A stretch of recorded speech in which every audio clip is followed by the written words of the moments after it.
Hello every one, എല്ലാവർക്കും free പീരീഡിലേക്ക് സ്വാഗതം. ഇന്ന് നമ്മൾ എടുക്കാൻ പോകുന്നത് കാലിക്കറ്റ് യൂണിവേഴ്സിറ്റിയിലെ കോംപ്ലിമെൻ്ററി പേപ്പറായിട്ടുള്ള ജേർണലിസ്റ്റിക് പ്രാക്ടീസസിലെ രണ്ടാമത്തെ മൊഡ്യൂളാണ് concept of newspaper. Okay, ഈ കോൺസെപ്റ്റ് ഓഫ് ന്യൂസ് പേപ്പർ എന്ന് പറയുന്ന ഈ മൊഡ്യൂളിൽ പ്രധാനമായിട്ടും പഠിക്കാനുള്ളത് 4 കണ്ടൻറ്റുകളെ കുറിച്ചിട്ടാണ്. ഒന്നാമത്തെ ന്യൂസ്, രണ്ടാമത്തെ features and third one advertisement, നാലാമത്തത് ഒപ്പീനിയൻ പീസസ്. ഈ ഒപ്പീനിയൻ പീസസിൽ ഉൾപ്പെടുന്ന കാര്യങ്ങളാണ് editorials, columns, letter to the editor, reviews.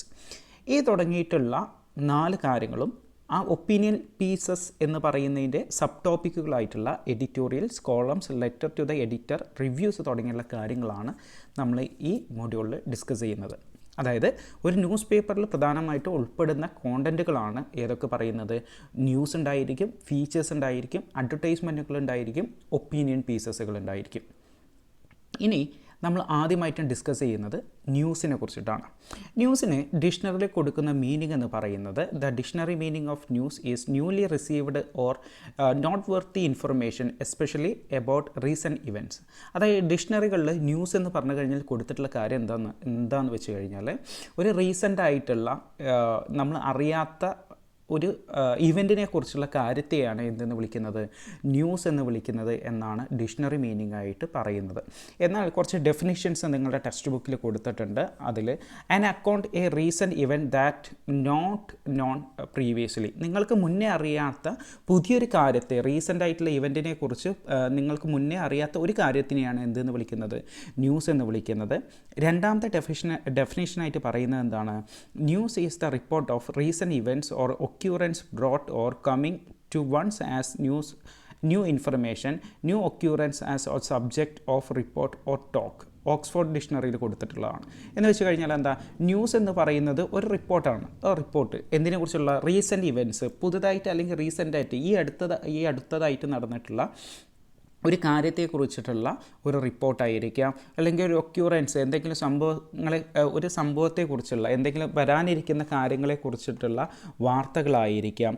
അതല്ല എന്നുണ്ടെങ്കിൽ പുതിയൊരു ഇൻഫർമേഷൻസ് ആയിരിക്കാം. അതല്ല എന്നുണ്ടെങ്കിൽ എന്ത് ചെയ്യാം, പുതിയൊരു സബ്ജക്റ്റിനെ കുറിച്ച്, ഒരു വിഷയങ്ങളെക്കുറിച്ചുള്ള റിപ്പോർട്ടുകളായിരിക്കാം. ഇങ്ങനെ നമ്മളറിയാത്ത എല്ലാ കാര്യങ്ങളും നമ്മളെ അറിയിക്കുന്നതാണ് എന്തെന്ന് പറയുന്നത്, ഒരു ന്യൂസ് എന്ന് പറയുന്നത്. ഓക്കെ, ഒരു ന്യൂസ് എന്ന് പറഞ്ഞു കഴിഞ്ഞാൽ അത്രയും ഇമ്പോർട്ടൻ്റ്, നമ്മളറിയാത്തൊരു ഒക്യൂറൻസ്, നമ്മളറിയാത്തൊരു സംഭവങ്ങളെക്കുറിച്ചുള്ള കാര്യങ്ങളൊക്കെ ആയിരിക്കും. ഇതാണ് ഓക്സ്ഫോർഡ് ഡിക്ഷണറിയിൽ പറയുന്നത്. മൂന്നാമത്തെ ഡെഫിനേഷൻ എന്ന് പറഞ്ഞു കഴിഞ്ഞാൽ എന്താ, news is something that somewhere doesn't want to print, want to suppress all the rest is advertising. അതായത് ന്യൂസ് എന്ന് പറയുന്നത്, അതായത് ഫേമസ് ബ്രിട്ടീഷ് എഡിറ്റർ ആയിട്ടുള്ള ലോർഡ് നോർത്ത് ക്ലിഫ് പറയുന്നത് എന്താണെന്ന് വെച്ച് കഴിഞ്ഞാൽ, ഒരാളും ഒരു സ്ഥലത്ത് പ്രിൻ്റ് ചെയ്യാത്ത, ഒരാൾക്ക് സപ്രസ് ചെയ്യണം അല്ലെങ്കിൽ അടിച്ചമർത്തണം അല്ലെങ്കിൽ ഒഴിവാക്കപ്പെടണം എന്ന് കരുതുന്ന ഒരു ഇവൻറ്റ്, അതാണ് ന്യൂസ് എന്ന് പറയുന്നത്. ബാക്കിയെല്ലാം എന്താണ്, അഡ്വർടൈസ്മെൻ്റ് ആണ് എന്നാണ് ആര് പറയുന്നത്, ലോർഡ് നോർത്ത് ക്ലിഫ് പറയുന്നത്. നാലാമത്തെ പോയിൻ്റാണ് എന്തെന്ന് പറയുന്നത്, news is essentially about people, event, surrounding people and places. News എന്ന് പറയുന്നത് നമ്മളുടെ തൊട്ടടുത്തുള്ള ആളുകളെ കുറിച്ചിട്ടോ, സറൗണ്ടിങ് ആയിട്ടുള്ള പ്ലേസുകൾ, സ്ഥലങ്ങളെ കുറിച്ചിട്ടുള്ളോ, ഇവൻറ്റുകളെക്കുറിച്ചുള്ള കാര്യങ്ങളായിരിക്കാം എന്തെന്ന് പറയുന്നത്, ന്യൂസ് എന്ന് പറയുന്നത് എന്നാണ് നാലാമത്തെ ഡെഫിനിഷൻ. ഇനി അടുത്തതായിട്ട് പറയുന്നു, news is a new fact or piece of information about the event, persons and phenomena in our surroundings. Example, four side, north, east, west and south. അതായത് north, east, west and south എന്ന് പറയുന്നതാണ് എന്തെന്ന് പറയുന്നത്, news എന്ന് പറയുന്നത്. അതായത് north, east, west and south എന്ന് പറയുന്ന ഭാഗങ്ങളിൽ നിങ്ങൾക്കറിയാത്ത ആളുകളെക്കുറിച്ചുള്ള, അറിയാത്ത സംഭവങ്ങളെക്കുറിച്ചിട്ടുള്ള കാര്യങ്ങളെയാണ് എന്തെന്ന് വിളിക്കുന്നത്, ന്യൂസ് എന്ന് വിളിക്കുന്നത്. മാത്രമല്ല, ഒരു ന്യൂസ് ഗാദറിംഗ് എന്ന് പറയുന്ന ഒരു പ്രോസസ്സ് ഉണ്ട്. ആ ന്യൂസ് ഗാദറിംഗ് എന്ന് പറഞ്ഞു കഴിഞ്ഞാൽ എന്താ, വാർത്തകൾ ശേഖരിക്കുക എന്നുള്ളതാണ്. News gathering is the act by which reporters and editors collect and organize news they want to include in their publication.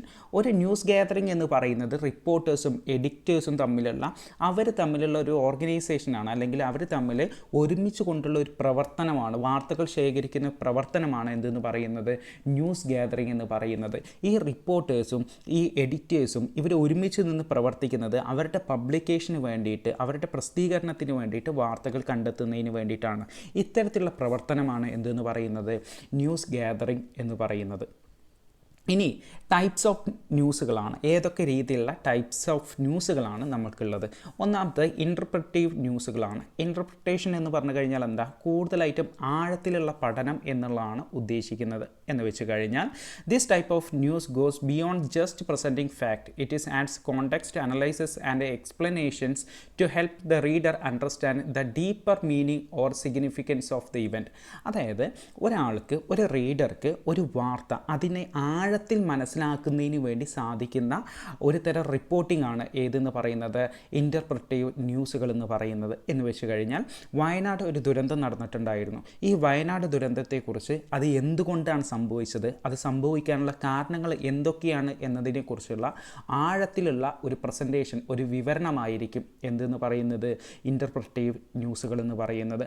ഒരു റീഡർക്ക് കൃത്യമായിട്ട് അതിൻ്റെ എല്ലാ റീസൺസും എല്ലാ കാരണങ്ങളും ഇതിലൂടെ മനസ്സിലാക്കാൻ സാധിക്കുന്നതായിരിക്കും. അത്തരത്തിലുള്ള ആഴത്തിലുള്ള കൃത്യമായിട്ട് പഠനം നടത്തിക്കൊണ്ടുള്ള ഒരു രീതിയായിരിക്കും ഇൻ്റർപ്രിറ്റീവ് ന്യൂസുകളിൽ ഉണ്ടായിരിക്കുക. അപ്പോൾ സ്വാഭാവികമായിട്ടും ഇത് ഒന്ന് വായിച്ചു കഴിഞ്ഞാൽ, ഈ ഇൻ്റർപ്രിറ്റീവ് ന്യൂസുകളൊന്ന് വായിച്ചു കഴിഞ്ഞാൽ കൃത്യമായിട്ടുള്ള ഒരു വിവരം അല്ലെങ്കിൽ കൃത്യമായിട്ടുള്ള ഒരു ബോധം നമുക്ക് ആ വാർത്തയെക്കുറിച്ച് നമുക്ക് ഉണ്ടാക്കിയെടുക്കാൻ സാധിക്കുന്നതായിരിക്കും. രണ്ടാമത്തെ ന്യൂസാണ് സ്ട്രൈറ്റ് ന്യൂസുകൾ എന്ന് പറയും. അതായത് നേരിട്ട് പറയുക എന്നുള്ളതാണ്. എന്ന് വെച്ച് കഴിഞ്ഞാൽ this is A basic and factual news reporting without any analysis or interpretation. അതായത് വസ്തുതാപരമായിട്ട് കൃത്യമായിട്ട് അത് എന്താണെന്ന് പഠിക്കാതെ ഒരു വാർത്ത അങ്ങനെ തന്നെ എന്ത് ചെയ്യുന്നു, പബ്ലിഷ് ചെയ്യുക, ബ്രോഡ്കാസ്റ്റ് ചെയ്യുന്ന രീതിയാണ് എന്തെന്ന് പറയുന്നത് സ്ട്രൈറ്റ് ന്യൂസ് എന്ന് പറയുന്നത്. സ്ട്രൈറ്റ് ആയിട്ട് നേരെയുള്ള ന്യൂസുകൾ എന്ന് പറയുന്നത്. The news is presented in a simple, direct way, focusing purely on the fact.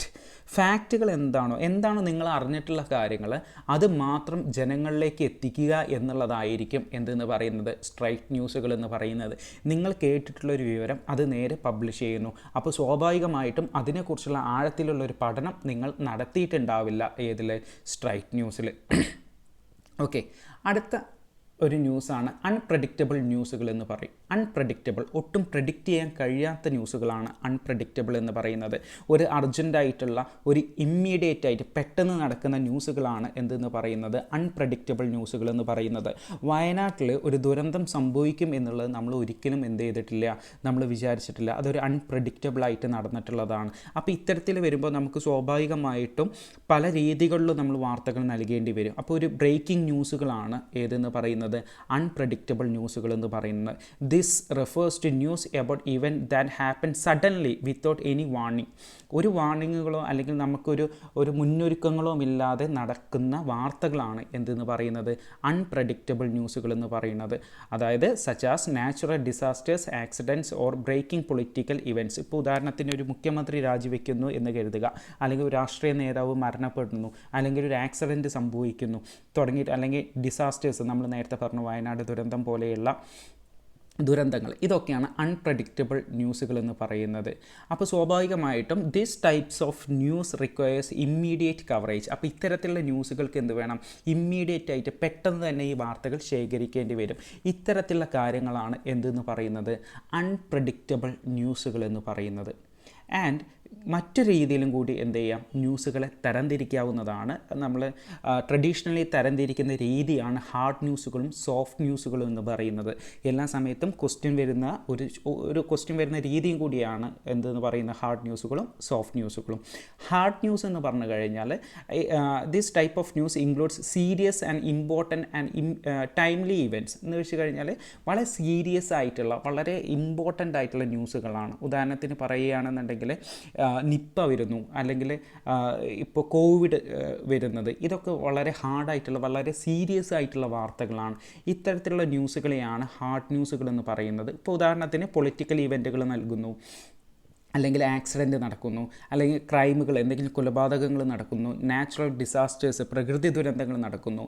ഇത്തരത്തിലുള്ള വാർത്തകളെയാണ് ഹാർഡ് ന്യൂസുകൾ എന്ന് പറയുന്നത്. രണ്ടാമത്തതാണ് സോഫ്റ്റ് ന്യൂസുകൾ. സോഫ്റ്റ് ന്യൂസ് എന്ന് പറഞ്ഞു കഴിഞ്ഞാൽ ദിസ് ഇസ് ലൈറ്ററാണ്. ലൈറ്റർ എന്ന് പറഞ്ഞു കഴിഞ്ഞാൽ less urgent news focusing on entertainment, life style or human interest stories എന്ന് വെച്ച് കഴിഞ്ഞാൽ നമ്മൾ എൻ്റർടൈൻമെൻ്റ് ആയിട്ടുള്ള സിനിമകളെക്കുറിച്ചുള്ള ലൈഫ് സ്റ്റൈൽ, അതായത് പുതിയ മോഡലുകൾ ഡ്രസ്സുകളായിക്കോട്ടെ, അല്ലെങ്കിൽ നമ്മളുടെ ജീവിതങ്ങളെക്കുറിച്ചിട്ടുള്ള പുതിയ പുതിയ അപ്ഡേഷൻസുകളായിക്കോട്ടെ, ഹ്യൂമൻ ഇൻട്രസ്റ്റ് ആയിട്ടുള്ള, അതായത് നമ്മൾക്ക് ഓരോ താല്പര്യങ്ങൾ അനുസരിച്ചുള്ള വാർത്തകളായിക്കോട്ടെ. ഇപ്പോൾ ഐഫോണിൻ്റെ പുതിയ മോഡൽ അവർ പുതിയ എഡിഷൻ അവർ പുറത്തിറക്കുന്നു എന്നുള്ള വാർത്തകൾ, ഇത്തരത്തിലുള്ള കാര്യങ്ങളാണ് സോഫ്റ്റ് ന്യൂസുകളിൽ വരുന്നത്. അതിന് ഉദാഹരണമാണ് സെലിബ്രിറ്റി ന്യൂസുകൾ, ട്രാവൽ ഫീച്ചേഴ്സ്, കൾച്ചറൽ ഇവൻറ്റുകൾ തുടങ്ങിയവ. അപ്പോൾ ഹാർഡ് ന്യൂസും സോഫ്റ്റ് ന്യൂസും എന്ന് പറയുന്ന, ഹാർഡ് ന്യൂസ് എന്ന് പറഞ്ഞു കഴിഞ്ഞാൽ കുറച്ചും കൂടി സീരിയസ് ആയിട്ടുള്ള മാറ്റേഴ്സ് ആയിരിക്കും. സോഫ്റ്റ് ന്യൂസ് എന്ന് പറഞ്ഞു കഴിഞ്ഞാൽ ഒരു ലൈറ്റർ ആയിരിക്കും, ലെസ് അർജൻറ്റ് ന്യൂസുകളാണ് ഏതെന്ന് പറയുന്നത്, സോഫ്റ്റ് ന്യൂസുകൾ എന്ന് പറയുന്നത്. ഇനി ന്യൂസ് ഡിറ്റർമിനൻസ് ആൻഡ് വാല്യൂസ് എന്നുള്ളതാണ്. ന്യൂസ് ഡിറ്റർമിനൻസ് ആൻഡ് വാല്യൂസ് എന്ന് പറഞ്ഞു കഴിഞ്ഞാൽ ഒരു ന്യൂസിന് എത്രത്തോളം പ്രത്യേകതകളുണ്ട് എന്നുള്ളതാണ് നമ്മൾ ഇതിലൂടെ നോക്കാൻ പോകുന്നത്. ഒന്നാമത്തെ പോയിൻ്റ് ടൈംലിനെസ് എന്നുള്ളതാണ്. അതായത് സമയം വളരെ കുറവായിരിക്കും ഏതിനെന്ന് പറയുന്നത്, ന്യൂസിനെന്ന് പറയുന്നത്. This is refers to how recent or current a news event is. The more recent an event the more likely it is to be considered newsworthy എന്ന് വെച്ച് കഴിഞ്ഞാൽ ഇപ്പം നടക്കുന്ന വാർത്തയാണ്, ഇപ്പോൾ നടക്കുന്ന വാർത്ത വളരെ ഇമ്പോർട്ടൻ്റ് ആയിട്ടുള്ള കാര്യമാണ് എന്ന് വെച്ച് കഴിഞ്ഞാൽ ഇന്ന് ഒരു ഉച്ചയ്ക്ക് 12 മണിക്ക് നടക്കുന്ന ഒരു ആക്സിഡൻറ്റ് എന്ന് പറയുന്ന ഒരു ആക്സിഡൻറ്റ് നടന്നു എന്ന് കരുതുക. ആ ആക്സിഡൻറ്റ് 12 മണിക്കാണ് നടക്കുന്നതെന്ന് കരുതുക. ആ 12 മണി എന്ന് പറയുന്ന സമയത്ത് കൊടുക്കുമ്പോഴാണ് അതിനൊരു ടൈം വാല്യൂ ഉണ്ടാവുക, ആ ന്യൂസിന് ഒരു ഇമ്പോർട്ടൻസ് ഉണ്ടായിരിക്കുക. ആ 12 മണിക്കുള്ള ന്യൂസ് നിങ്ങൾ 1 മണിക്ക് കൊടുത്തു കഴിഞ്ഞാൽ സ്വാഭാവികമായിട്ടും അതിൻ്റെ വാല്യൂ, അതിൻ്റെ സീരിയസ്നെസ് അപ്പടെ കുറഞ്ഞിട്ടുണ്ടായിരിക്കും. കാരണം ബാക്കിയുള്ള ന്യൂസ് പേപ്പേഴ്സ് ഓൾറെഡി അത് കൊടുത്തിട്ടുണ്ടായിരിക്കും, ജനങ്ങളെല്ലാം അറിഞ്ഞിട്ടുണ്ടായിരിക്കും. കാരണം ഓഡിയൻസ് എന്ന് പറയുന്നത്, audience are most interested in what is happening now or what has just happen, എന്താണ് ഇപ്പോൾ നടക്കുന്നത് എന്ന് അറിയാനുള്ള ഒരു ക്യൂരിയോസിറ്റിയോട് കൂടി ഇരിക്കുന്നതാണ് ഓഡിയൻസുകൾ എന്ന് പറയുന്നത്. അപ്പോൾ സ്വാഭാവികമായിട്ടും ഈ ബ്രേക്കിംഗ് ന്യൂസുകൾ നമ്മളൊക്കെ കാണാറില്ലേ, വയനാട് ദുരന്തം വന്നപ്പോൾ നമ്മളെല്ലാവരും ലൈവായിട്ട് എല്ലാ ചാനലുകളും നമ്മൾ കണ്ടിട്ടുണ്ടായിരുന്നു എന്താണ് നടക്കുന്നത് എന്ന് അറിയുന്നതിന് വേണ്ടിയിട്ട്. അതാണ് എന്തെന്ന് പറയുന്നത്, ടൈംലിനെസ് എന്ന് പറയുന്നത്. രണ്ടാമത്തെ പോയിൻ്റാണ് പ്രോക്സിമിറ്റി എന്ന് പറയും. പ്രോക്സിമിറ്റി എന്ന് പറഞ്ഞു കഴിഞ്ഞാൽ proximity refers to how close the news event is the audience എന്നുള്ളതാണ്. അതായത് ഇപ്പോൾ നിങ്ങളൊരു വാർത്ത കാണുകയാണെന്നുണ്ടെങ്കിൽ നിങ്ങളുടെ നിയർ ബൈ ആയിട്ടാണോ ആ ഇവൻറ്റ് നടക്കുന്നത് എന്നുള്ളതാണ്. ഇപ്പോൾ ഉദാഹരണത്തിന് നിങ്ങൾ ഒരു കോഴിക്കോട് സ്ഥലത്തുള്ള ആളുകളാണ് എന്നുണ്ടെങ്കിൽ ആ കോഴിക്കോട് നടക്കുന്ന വാർത്ത എന്ന് പറയുന്നത് നിങ്ങൾക്ക് കുറച്ചും കൂടി ഇമ്പോർട്ടൻ്റ് ആയിട്ടുള്ള കാര്യമായിരിക്കും. അപ്പോൾ അല്ലെങ്കിൽ നിങ്ങളുടെ ഒരു ജോലി ആയിക്കോട്ടെ, നിങ്ങളൊരു ഒക്യുപ്പേഷൻ, നിങ്ങളൊരു ജോലി ചെയ്യുന്നു, അതല്ല എന്നുണ്ടെങ്കിൽ നിങ്ങൾ പ്രത്യേകമായിട്ടുള്ള ഒരു ട്രാവൽ ചെയ്യുന്ന ആളുകളാണ്. അപ്പോൾ ഇത്തരത്തിലുള്ള കാര്യങ്ങളൊക്കെ നിങ്ങൾക്ക് ഒരു പ്രോക്സിമിറ്റിയാണ്, ഒരു നിയർ ബൈ എന്ന് പറയുന്ന ഒരു സംഭവമായിരിക്കും. അപ്പോൾ ഇതെന്തുകൊണ്ട് ഇമ്പോർട്ടൻ്റ് എന്ന് ചോദിച്ചു കഴിഞ്ഞാൽ people are more interested in news that affect their local area or involves things they can relate to personally എന്ന് വെച്ച് കഴിഞ്ഞാൽ നിങ്ങളുടെ തൊട്ടടുത്തുള്ള പ്രദേശമാണ് എന്നുണ്ടെങ്കിൽ അത് നിങ്ങളെ പേഴ്സണലി കൂടുതലും അറ്റാച്ച്മെൻറ്റ് ഉണ്ടാക്കാൻ സാധ്യതകൾ കൂടുതലാണ്. അതാണ് പ്രോക്സിമിറ്റി എന്ന് പറയുന്നത്. മൂന്നാമത്തെ ഇമ്പാക്റ്റ് എന്നുള്ളതാണ്. ഇമ്പാക്റ്റ് എന്ന് പറഞ്ഞു കഴിഞ്ഞാൽ എന്താ, this value measures how much an event affect people's lives either in a small or large way. എങ്ങനെയെല്ലാമാണ് ഒരു ന്യൂസ് നിങ്ങളുടെ ഇടയിൽ ഒരു ഇമ്പാക്റ്റ് ഉണ്ടാക്കിയെടുക്കുന്നത് എന്നുള്ളതാണ്. ഇപ്പോൾ ഉദാഹരണത്തിന് ഒരു പെട്രോൾ വില വർധനവ് എന്ന് കരുതുക. ആ പെട്രോൾ വില വർധനവ് എന്ന് പറയുന്നത് നമ്മളുടെ ജീവിതത്തിനാകെ മാറ്റിമറിക്കാനുള്ള ചാൻസുകൾ കൂടുതലാണ്. അതാണ് ഇമ്പാക്റ്റ് എന്ന് പറഞ്ഞു കഴിഞ്ഞാൽ. ഇപ്പോൾ ഉദാഹരണത്തിന് ഒരു വാർത്ത കഴിഞ്ഞ് ഒരു എക്കോണമി, ഇപ്പോൾ നമ്മൾ നേരത്തെ പറഞ്ഞ news that impact the economy, public health or safety is usually scene as highly important. ഇപ്പോൾ ഉദാഹരണത്തിന് ഒരു നിപ്പ വന്നു എന്ന് കരുതുക, ആ വാർത്ത നിങ്ങൾ അറിയുന്നു. അപ്പോൾ സ്വാഭാവികമായിട്ടും നമ്മൾ ഒന്നുകൂടി സുരക്ഷിതത്വം പാലിക്കണം എന്നുള്ള ഒരു ചിന്ത നമുക്ക് വരുന്നു. അതാണ് എന്തെന്ന് പറയുന്നത്, ഇമ്പാക്റ്റുകൾ എന്ന് പറയുന്നത്. അടുത്തതാണ് പ്രോമിനൻസ് എന്ന് പറയും. പ്രോമിനൻസ് എന്ന് പറഞ്ഞു കഴിഞ്ഞാൽ എന്താ, prominence refers to the importance or status of the people involved in the news event. അതായത് നിങ്ങൾക്കറിയുന്ന വെൽ ഡൺ ഫിഗർ ആയിട്ടുള്ള ഒരാൾ, നിങ്ങൾക്ക് ഇഷ്ടപ്പെടുന്ന ഒരു നായക നടനായിക്കോട്ടെ, ഒരു യൂട്യൂബ് സെലിബ്രിറ്റി ആയിക്കോട്ടെ, അതല്ല എന്നുണ്ടെങ്കിൽ ഒരു പൊളിറ്റീഷ്യൻ ആയിക്കോട്ടെ, അവരെ സംബന്ധിക്കുന്ന വാർത്തകൾ എന്ന് പറയുന്നത് നിങ്ങൾക്ക് മോർ ഇമ്പോർട്ടൻ്റ് ആയിരിക്കും. അത് വീണ്ടും വീണ്ടും കേൾക്കുന്നതിന് വേണ്ടി, വീണ്ടും വീണ്ടും അറിയുന്നതിന് വേണ്ടി നിങ്ങൾ ശ്രമിക്കും. അപ്പോൾ സ്വാഭാവികമായിട്ടും എന്തെയാണ്, അതാണ് പ്രോമിനൻസ് എന്ന് പറയുന്നത്. അപ്പോൾ പ്രോമിനൻസ് എന്ന് പറഞ്ഞു കഴിഞ്ഞാൽ അത്ര ഇമ്പോർട്ടൻ്റ് ആയിട്ടുള്ള ഒന്ന് എന്നുള്ളതാണ്, നിങ്ങൾ കൊടുക്കുന്ന ആ ഇമ്പോർട്ടൻസ് എന്നുള്ളതാണ്. അടുത്ത കോൺഫ്ലിക്റ്റ് എന്നുള്ളതാണ്. കോൺഫ്ലിക്റ്റ് എന്ന് പറഞ്ഞു കഴിഞ്ഞാൽ തർക്കം എന്നുള്ളതാണ്. നമുക്കറിയാം conflict involves A clash of opposing forces, ideas or opinions. അതായത് നിങ്ങൾക്കൊരു വിശ്വാസമുണ്ട്, അല്ലെങ്കിൽ നിങ്ങൾക്കൊരു പൊളിറ്റിക്കലായിട്ടുള്ള ഒരു ഐഡിയോളജി ഉണ്ട്. അതല്ല എന്നുണ്ടെങ്കിൽ നിങ്ങൾക്ക് നിങ്ങളുടെ ഒരു ഫോഴ്സസ്, നിങ്ങൾക്ക് ഇഷ്ടപ്പെടുന്ന ഒരു അല്ലെങ്കിൽ ഇപ്പോൾ രണ്ട് രാജ്യങ്ങൾ തമ്മിലുള്ള യുദ്ധങ്ങളായിക്കോട്ടെ, ഇത്തരത്തിലുള്ള തർക്കങ്ങൾ, ഒരു രാജ്യങ്ങൾ തമ്മിൽ യുദ്ധങ്ങൾ നടക്കുന്നു എന്ന് കരുതുക, അല്ലെങ്കിൽ രണ്ട് രാഷ്ട്രീയ പാർട്ടികൾ തമ്മിൽ തർക്കങ്ങൾ നടക്കുന്നു, അല്ലെങ്കിൽ രണ്ട് ആശയങ്ങളുള്ള ആളുകൾ തമ്മിൽ എന്ത് ചെയ്യുന്നു, ഡിബേറ്റുകൾ നടക്കുന്നു. ഇത്തരത്തിലുള്ള തർക്കങ്ങൾ നിങ്ങൾ കേൾക്കാനും നിങ്ങൾ അതിൽ പങ്കെടുക്കാനുള്ള ചാൻസുകൾ കൂടുതലാണ്. അതാണ് എന്തെന്ന് പറയുന്നത്, കോൺഫ്ലിക്റ്റുകൾ എന്ന് പറയുന്നത്. അപ്പോൾ സ്വാഭാവികമായിട്ടും നിങ്ങൾ ഇഷ്ടപ്പെടുന്ന, നിങ്ങൾക്ക് എപ്പോഴും കോൺസെൻട്രേറ്റ് ചെയ്യുന്ന, നിങ്ങൾ എപ്പോഴും മോർ ഇമ്പോർട്ടൻസ് കൊടുക്കുന്ന ഒരു കാര്യത്തിലുള്ള കോൺഫ്ലിക്റ്റുകളാണ് എന്നുണ്ടെങ്കിൽ നിങ്ങൾ സ്വാഭാവികമായിട്ടും നിങ്ങൾ അതിൽ ഇമ്പോർട്ടൻസ് കൊടുക്കും. അതാണ് കോൺഫ്ലിക്റ്റ് എന്ന് പറയുന്നത്. 6th പോയിൻ്റാണ് നോവലിറ്റി എന്ന് പറയും. നോവലിറ്റി എന്ന് പറഞ്ഞു കഴിഞ്ഞാൽ novelty refers to how unusual, ununique or unexpected an event is.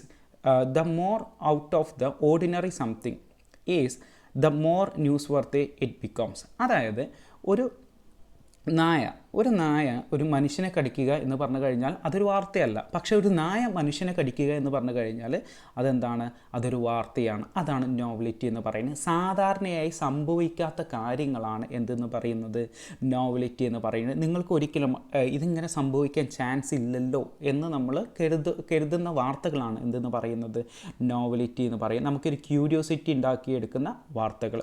അടുത്തതാണ് ഹ്യൂമൻ ഇൻട്രസ്റ്റ് എന്ന് പറയും. Human interest stories focus on people's emotions, personal experience or heartwarming situations. These stories often evoke sympathy, joy or inspiration. അതായത് നമുക്കൊരു inspirations നൽകുന്ന, ചിലപ്പോൾ സിമ്പതികൾ നൽകുന്ന, അതല്ല എന്നുണ്ടെങ്കിൽ നമുക്കൊരു ഹാപ്പിനെസ് നൽകുന്ന കാര്യങ്ങളാണ് ഹ്യൂമൻ ഇൻട്രസ്റ്റിൽ വരുന്നത്.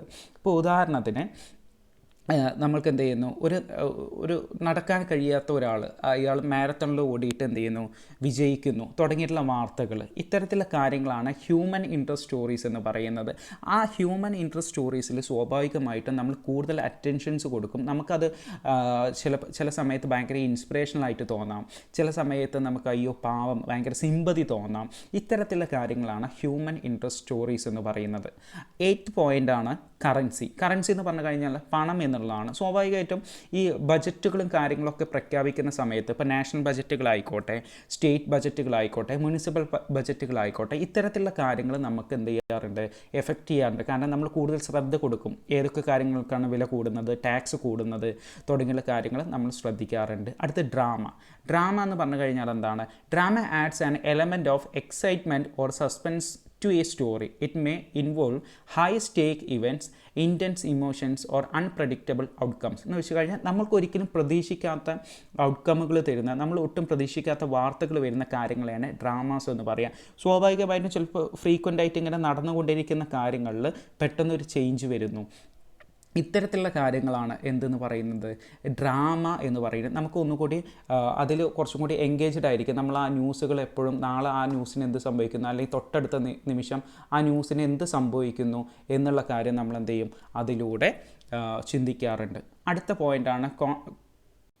പോയിൻ്റാണ് എന്തെന്ന് പറയുന്നത്, കോൺസിക്വൻസസ് എന്ന് പറയുന്നത്. എന്ന് വെച്ച് കഴിഞ്ഞാൽ അനന്തരഫലം എന്ന് പറയും. അതായത് ഇപ്പോൾ നമുക്ക് കോവിഡ് വന്നു കഴിഞ്ഞതിന് ശേഷം നമുക്ക് ആരോഗ്യ പ്രശ്നങ്ങൾ ഉണ്ടാവുന്നു. ഈ വാർത്ത നമുക്ക് സ്വാഭാവികമായിട്ടും നമുക്കൊരു എഫക്റ്റ് ഉണ്ടാക്കുന്നുണ്ടല്ലോ. അത്തരത്തിലുള്ള കാര്യങ്ങളാണ് കോൺസിക്വൻസസ് എന്ന് പറയുന്നത്. അപ്പോൾ ഇത് ഭയങ്കര ഇമ്പോർട്ടൻ്റ് ആയിട്ടുള്ള ഒരു കാര്യമാണ്. നമുക്കൊരു ലോങ് ടേം എഫക്റ്റ് ഉണ്ടാക്കുന്നു. Consequences refers to the importance of the outcome of a news event. If the result of an event have long term effect it become more newsworthy. എന്ന് വെച്ച് കഴിഞ്ഞാൽ കുറേ കാലത്തേക്ക് ഒരു എഫക്റ്റ് ഉണ്ടാക്കിയെടുക്കുന്ന കാര്യങ്ങൾ അതിന് ഭയങ്കര ന്യൂസ് വർത്തി, ന്യൂസ് വാല്യൂസ് ഉണ്ടാക്കും എന്നുള്ളതാണ്. ആൻഡ് ലാസ്റ്റ് ആൻഡ് ഫൈനൽ പോയിൻ്റാണ് നമ്മൾ ഡിസ്കസ് ചെയ്യുന്നത് ഇമോഷൻസ്. ഇമോഷൻ എന്ന് പറഞ്ഞു കഴിഞ്ഞാൽ എന്താ? Emotional news refers to the stories that trigger strong feeling in the audience, whether it is sadness, joy, anger or excitement എന്ന് വെച്ച് കഴിഞ്ഞാൽ വായിക്കുന്ന ഓഡിയൻസിൻ്റെ ഉള്ളിൽ ഒരു ഇമോഷൻസ് ഉണ്ടാക്കിയെടുക്കുന്ന കാര്യങ്ങളാണ്. ചില സമയത്ത് നമുക്ക് ചില വാർത്തകൾ വായിക്കുന്ന സമയത്ത്, ഒരു കൊലപാതക വാർത്തകൾ വായിക്കുന്ന സമയത്ത് നമുക്ക് അയാളോടൊരു ദേഷ്യം തോന്നുന്നു. അതല്ല എന്നുണ്ടെങ്കിൽ നമുക്ക് ചില വാർത്തകൾ കേൾക്കുമ്പോൾ ഒരു സിമ്പതി തോന്നുന്നു.